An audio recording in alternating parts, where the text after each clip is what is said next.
तो 5 राज्यों में चुनाव के बाद अब वहां सरकार बनने की कवायद चल रही है। बंगाल में ममता बनर्जी की सरकार के 43 मंत्री आज शपथ लेंगे। कोलकाता के राजभवन में यह शपथ ग्रहण समारोह 10:45 पर होगा। इसमें 25 पुराने चेहरे होंगे जबकि 18 नए मंत्री होंगे। 43 में से 9 राज्य मंत्री होंगे। अमित मित्रा और ब्रत्या बोस वीडियो कॉन्फ्रेंसिंग के जरिए शपथ लेंगे क्योंकि दोनों की तबीयत ठीक नहीं है। नए चेहरों में क्रिकेटर मनोज तिवारी और बिरबाहा हांसदा शामिल हैं। रिटायर्ड आईपीएस हुमायूं कबीर भी मंत्री बनाए जा रहे हैं।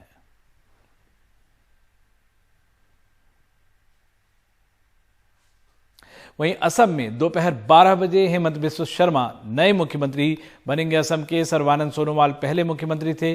चुनाव में पार्टी को जीत भी मिली, लेकिन सीएम अब बदल रहे हैं। हेमंत बिस्वा शर्मा उत्तर पूर्व में बीजेपी के सबसे बड़े चेहरे माने जाते हैं। शपथ समारोह में बीजेपी अध्यक्ष जेपी नड्डा भी शामिल होंगे।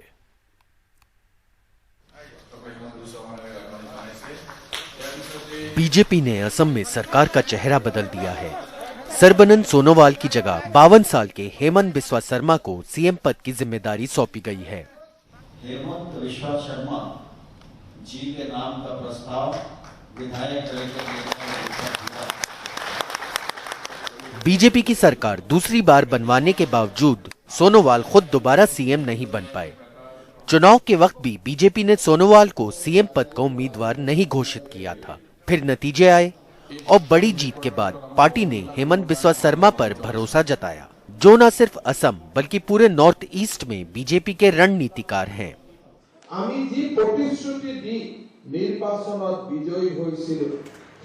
हमारा लक्ष्य असम को देश के टॉप 5 राज्यों में से एक बनाने का होना चाहिए। जैसा कि पीएम मोदी ने कहा है कि आपको हर शख्स के अंदर उम्मीद जगानी होगी, हम इसके लिए ही काम करेंगे। জাতি হিচাপে নিৰ্মাণ কৰিব লাগিব। আমি ভাৰতৰ বুকুত এক উজ্জ্বল ৰত্ন হিচাপে আমি উদ্ভাসিত হ'ব লাগিব। पार्टी सूत्रों का कहना है कि सर्बानंद सोनोवाल को फिर से केंद्र में भेजा जा सकता है। मैंने शर्मा को मुबारकबाद दी है और मेरी शुभकामनाएं हमेशा उनके साथ रहेंगी और उन्हें आगे बढ़ने में मदद करेंगे। हेमंत बिस्वा शर्मा और कई मंत्री सोमवार को शपथ लेंगे, लेकिन इस दौरान पार्टी नेतृत्व ये बताने में जुटा है कि लीडरशिप बदलने में किसी तरह की परेशानी नहीं हुई।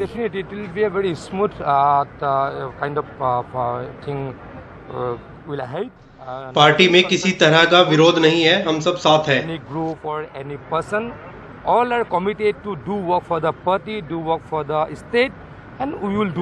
असम को एक नया मुख्यमंत्री मिला है, जबकि हेमंत बिस्वा शर्मा शायद बहुत दिनों से इस पद के दावेदार थे, मगर इस बार उनकी तकदीर ने उनको साथ दिया और वो मुख्यमंत्री बनने चले हैं। मगर उनके लिए सबसे बड़ी चुनौती रहेगी कि किस तरह से असम में कोविड के बढ़ते संक्रमण के ऊपर काबू पाया जाए। असम से रत्नदीप चौधरी की रिपोर्ट, एनडीटीवी इंडिया। जाहिर तौर पर असम या दूसरे राज्यों में भी जो सबसे बड़ी चुनौती है, जो भी सरकार बनेगी उनके सामने कोविड की जो संख्या है उस पर नियंत्रण पाने की होगी। और उत्तर प्रदेश ने आज सुबह 7 बजे तक जो कर्फ्यू लगाया था उसे बढ़ाकर 17 मई सुबह 7 बजे तक कर दिया गया है। राज्य में पिछले 8 दिनों में सक्रिय मामलों में 77,000 से अधिक की कमी भी आई है। वहीं आज से 11 जिलों में 18 से 44 साल की उम्र के लोगों का टीकाकरण शुरू होने जा रहा है। यूपी के बागपत जिले में पुलिस ने कफन चोरी करने वाले गिरोह के 7 लोगों को पकड़ा है। इनके पास से मृतकों के 520 सफेद चादर, 127 सफेद कुर्ते, 52 सफेद साड़ियां और दूसरे कपड़े बरामद हुए। ये गिरोह मृतकों के कपड़े चुराने के बाद उन्हें धोकर प्रेस कर लेता था और ग्वालियर की किसी कंपनी का लेबल लगाकर दोबारा बाजार में बेच देता था। बड़ौद कस्बे के कपड़ा व्यापारी ने एक दिन में चोरी किए 300 रुपए मेहनताना तक देते थे। तो बात कफन चोरी तक पहुंच गई है। दूसरी कालाबाजारियां तो हो ही रही हैं और उत्तर प्रदेश में टीकाकरण अभियान भी शुरू हो रहा है। टीकाकरण के लिए 5,50,000 वैक्सीन पहुंच गई है। भारत बायोटेक और सीरम इंस्टीट्यूट दोनों से टीके मंगवाए गए हैं। कोविशील्ड की 4 लाख डोज और कोवैक्सीन की 1.5 लाख डोज लखनऊ पहुंची है। इस वैक्सीन को राज्य के अलग अलग जिलों में भेजा जा रहा है। यूपी के 11 और जिलों में 18 साल से ऊपर वालों को आज से वैक्सीन लगनी शुरू हो जाएगी। बिहार के बेगूसराय में 18 साल से ज्यादा के टीकाकरण अभियान में युवाओं का हुजूम उमड़ पड़ा। भीड़ ज्यादा होने की वजह से टीकाकरण की जगह सदर अस्पताल से दिनकर भवन से शिफ्ट कर दिया गया, जिससे कुछ देर के लिए अफरा तफरी का भी माहौल हो गया। बाद में सदर अनुमंडल के पदाधिकारी ने वहां पहुंचकर हालात संभाला और युवाओं को बताया कि रोजाना टीका लगेगा, इसलिए प्रशासन का सहयोग करें ताकि सबको टीका लग सके।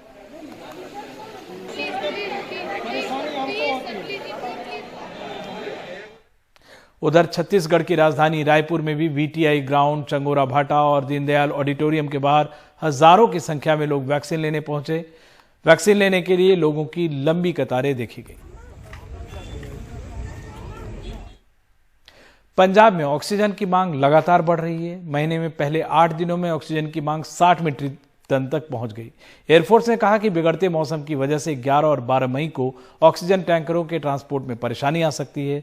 जरूरी साधन नहीं होने की वजह से पंजाब सरकार जो ऑक्सीजन मिल रहा है उसका भी पूरी तरह इस्तेमाल नहीं कर पा रही है।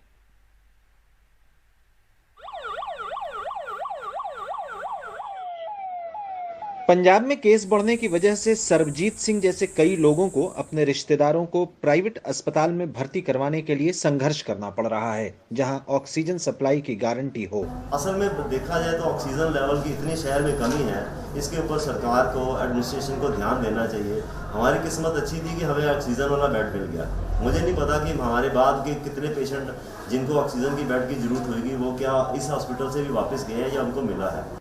पिछले 2 हफ्ते में पंजाब में कोरोना मरीज बहुत ज्यादा बढ़े हैं, इसलिए ऑक्सीजन की मांग भी बढ़ रही है।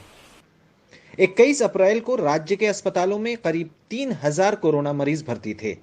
7 मई तक उनकी संख्या बढ़कर 10,000 से ऊपर हो गई। इस दौरान गंभीर रूप से बीमार कोरोना मरीज 23% बढ़े। 30 अप्रैल को ऑक्सीजन की खपत करीब 200 टन थी। एक हफ्ते में यह खपत बढ़कर 250 टन हो गई है। केंद्र की तरफ से पंजाब को कुल आवंटन 227 टन हुआ है। 227 टन के आवंटन के बावजूद पंजाब पूरा कोटा नहीं उठा पा रहा है। इसके पीछे वजह है संसाधनों की कमी। पंजाब को दूसरे राज्यों से मिलने वाले आवंटन को पूरी तरह लेने के लिए करीब 36 टैंकरों की जरूरत है। फिलहाल पंजाब के पास बोकारो, पानीपत और रुड़की से ऑक्सीजन लेने के लिए सिर्फ 18 टैंकर हैं।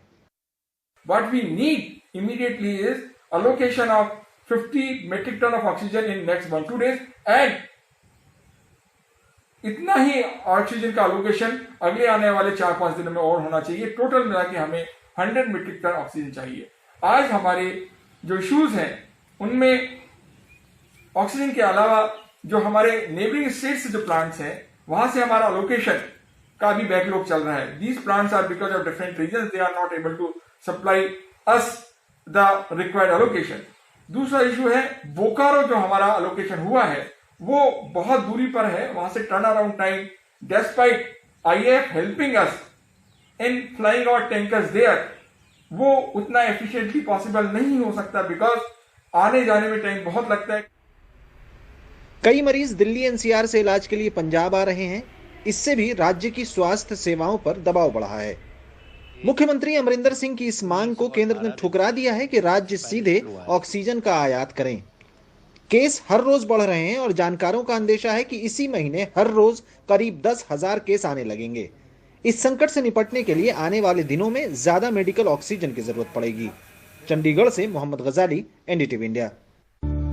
आरजेडी सुप्रीमो लालू प्रसाद यादव ने लंबे समय बाद पार्टी के विधायकों, सांसदों और अहम नेताओं के साथ वर्चुअल मीटिंग की। हालांकि लालू प्रसाद यादव की तबीयत ठीक नहीं थी और वो 2-3 मिनट ही मीटिंग में बोल पाए, फिर उनके ऑक्सीजन का लेवल नीचे चला गया।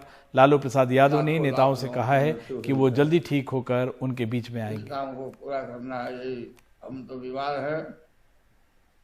इंदौर में जनता कर्फ्यू का पालन नहीं करने वाले 2000 से अधिक लोगों पर अब तक हो चुकी है कार्रवाई। इंदौर जोन के IG हरिनारायण चारी मिश्र ने बताया कि अलग अलग शहरों में अलग अलग तरीके से जनता कर्फ्यू का पालन कराया जा रहा है। किसी मामले में अस्थायी जेल भेजकर, कहीं धूप में खड़ा कर, तो कहीं उठक बैठक करवाया जा रहा है। वहीं अब जो पकड़े जा रहे हैं उनसे 1-2 घंटे परेड भी करवाई जा रही है। पुलिस का कहना है कि इससे उनका स्वास्थ्य भी ठीक रहेगा। शिमला में आज सुबह 6 बजे से पब्लिक ट्रांसपोर्ट पर रोक लगा दी गई। कोरोना के बढ़ते मामलों की वजह से ऐसा किया गया है। हालांकि इस फैसले को देखते हुए अपने घर पहुंचने वाले लोगों की बड़ी संख्या बस स्टैंड पर हो गई। वहीं जो लोग थोड़े बहुत सैलानी थे वो अपने घरों की तरफ लौटने शुरू हो गए। हरियाणा के रेवाड़ी में 13 कैदी जेल से भाग गए। ये जेल अभी बन ही रहा था, लेकिन कोरोना से पीड़ित कैदियों को यहां रखा गया था। जो कैदी फरार हुए उन पर हत्या, लूट और डकैती का आरोप था। पुलिस का कहना है कि फरार कैदियों को जल्दी ही गिरफ्तार कर लिया जाएगा। अयोध्या में साधुओं और आम लोगों को भोजन का प्रसाद वितरण किया जा रहा है। शहर में कई जगहों पर यह अभियान चल रहा है। यह अभियान श्री राम जन्मभूमि तीर्थ क्षेत्र ट्रस्ट द्वारा चलाया जा रहा है।